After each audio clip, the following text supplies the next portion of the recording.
I am sure कि अगर आप पूछेंगे तो कोई भी गार्जियन या कोई भी पेरेंट ये नहीं कहेगा कि हम बेस्ट नहीं करना चाहते हैं। कोई भी ये नहीं कहेगा कि चलो किसी तरीके से काम चल जाए, किसी तरीके से पढ़ ले, किसी तरीके से लिटरेट हो जाए, किसी तरीके से 10th 12th पास कर ले।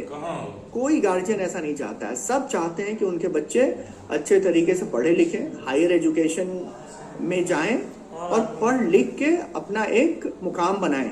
क्योंकि आज के टाइम में ना फाइनेंशियल स्थिति, आर्थिक स्थिति अगर आप बदलना चाहते हैं तो एक सबसे अच्छा जरिया है एक अच्छा एजुकेशन, राइट। या तो आपको कोई बहुत बड़ा जैकपॉट मिल जाए, आप कौन बनेगा करोड़पति जैसे खेल में जाए और आप टीम पे चले आए, या फिर कोई आपको कोई गड़ा हुआ खजाना मिल जाए। अगर ये सब नहीं हो रहा है तो अपनी आर्थिक स्थिति बदलने के लिए एटलीस्ट आने वाले जनरेशन में के कंट्रीब्यूशन से अगर अपनी आर्थिक स्थिति बदलना चाहते हैं तो उसका सिर्फ एक जरिया है, एक बेहतरीन एजुकेशन। अगर बेहतरीन एजुकेशन अगर आप दे पा रहे हैं अपने बच्चों को तो समझ लीजिए कि किसी भी सिचुएशन में आप हो फाइनेंशियली, आने वाला टाइम आपके लिए बेटर होगा, राइट। तो इसीलिए इसके ऊपर में आज हम लोग और डिस्कशन कर रहे हैं, राइट। नाउ एक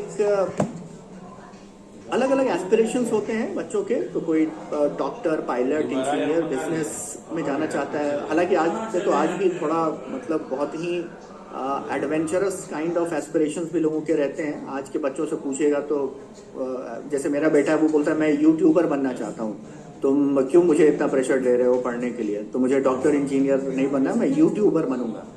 and then I try to convince him कि बेटा यूट्यूबर बनने के लिए भी ना बेसिक एजुकेशन करना पड़ेगा, आपको कम से कम ग्रेजुएट या पोस्ट ग्रेजुएशन करना पड़ेगा, उसके बाद ही आपके यूट्यूब चैनल पे कोई आएगा। तो इस तरीके के भी एस्पिरेशंस हैं लोगों में। बट द आइडिया इज कि कोई भी एस्पिरेशन हो उसके लिए पैसे खर्च होने हैं, और पैसे खर्च होने का जो रेट ऑफ एस्केलेशन है ये भी काफी तेज गति से बढ़ता जा रहा है। आपको पता है कि जो इंडिया में इन्फ्लेशन है वो अभी भी करीब 6% का है, 6 से ऊपर है। इनफैक्ट आरबीआई के कंफर्ट लेवल से ज्यादा है, तभी हम लोग अभी इंटरेस्ट रेट के साथ इतना टैपरिंग कर रहे हैं।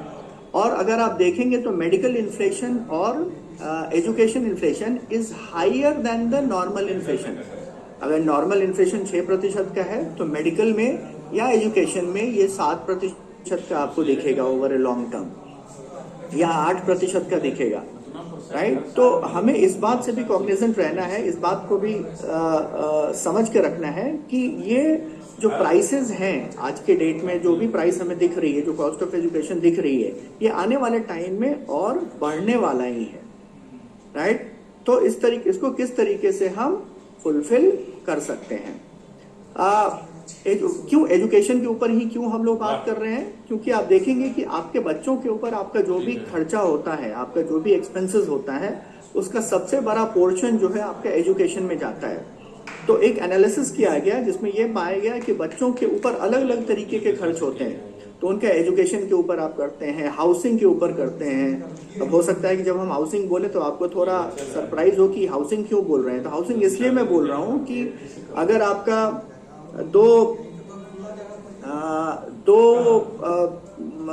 अगर आप 1 BHK में रहते हैं, अगर आप वाइफ हस्बैंड हैं तो शायद, और अगर आपके 2 बच्चे हैं तो 1 BHK में काम नहीं चलेगा आपको हो सकता है 2 BHK लेना पड़े। अगर आपके 2 बच्चे हैं तो हो सकता है आपको 3 BHK लेना पड़े, राइट। तो उसके लिए अलग से खर्चे आपके बढ़ जाते हैं।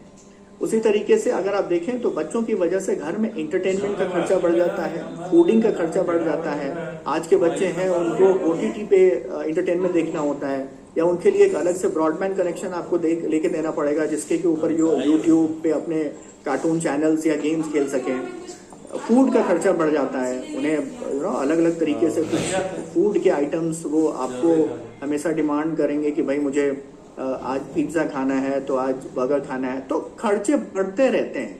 बट इन सब खर्चों के ऊपर में सबसे बड़ा जो खर्च होता है वो होता है एजुकेशन का, और 53% आपके बच्चों के ऊपर आपका जो भी खर्च होता है, जो भी एक्सपेंसेस होता है, उसका 53% जो है वो जाता है एजुकेशन में। So that's why it is all the more important to plan better for this, right. एक नजर अब आपके सामने स्क्रीन पे है कि जो हमारे अभी इंडिया में जो टॉप के स्कूल्स हैं उसमें पढ़ाने का